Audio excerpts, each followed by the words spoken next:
We're going to create another seam now by adding a piece of calico onto our first piece here. For this one, we're going to put the right sides together. So we know that this is the right side because we can see this seam, and the wrong side would be the inside, okay? So let's put the right sides together and stitch our seam. Again, we're going to do a centimetre seam allowance. So if you're still not very confident about where to place your work in the machine, you can again just do a few marks for yourself along this seam so you keep it nice and consistent and you can follow those guidelines. I'm going to do a back tack here at the beginning again, so a few stitches forward and a few stitches backwards. You just have to make sure that you're checking that your edges are exactly next to each other so the underneath one shouldn't be wandering off. Okay.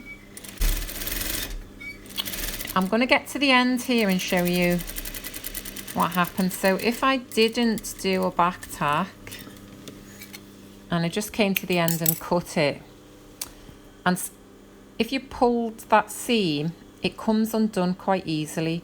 So that's the reason we do our back tack at the end, to stop the seam from coming undone.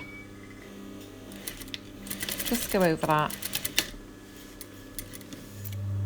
So we're at the overlocker, and instead of overlocking these separately, we're just going to put them both together through the machine and overlock the seam allowance together.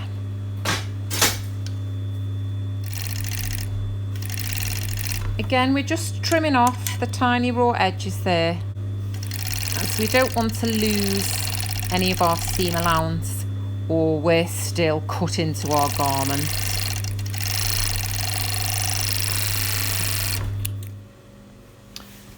So we're at the press. We can just press it flat to get any pucker out of our seam so it's nice and flat.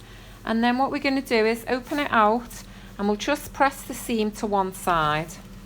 So make sure you're just separating your seam, and you can check it from the right side to make sure you've got no pleats in your seam. So this is currently a plain seam. Instead of opening it and overlocking separately, we've overlocked the seam together and we've pressed it to one side. We're going to go and top stitch this seam now.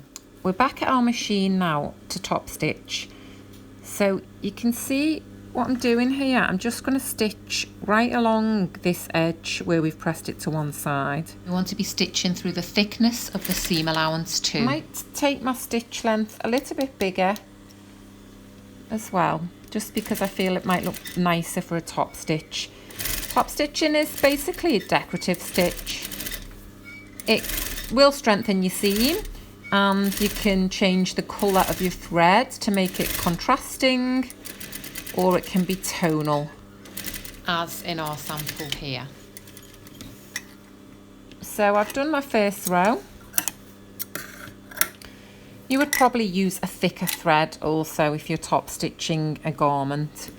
The way to get your second row of stitching, which is quite traditional, is to have the edge of your foot on the first row of stitching. So you should be able to see your first row of stitching and the edge of your foot sits next to it.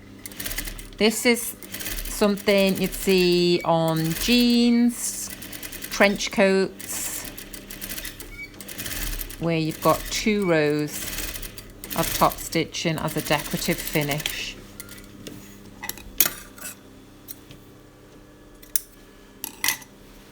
So it looks something like that.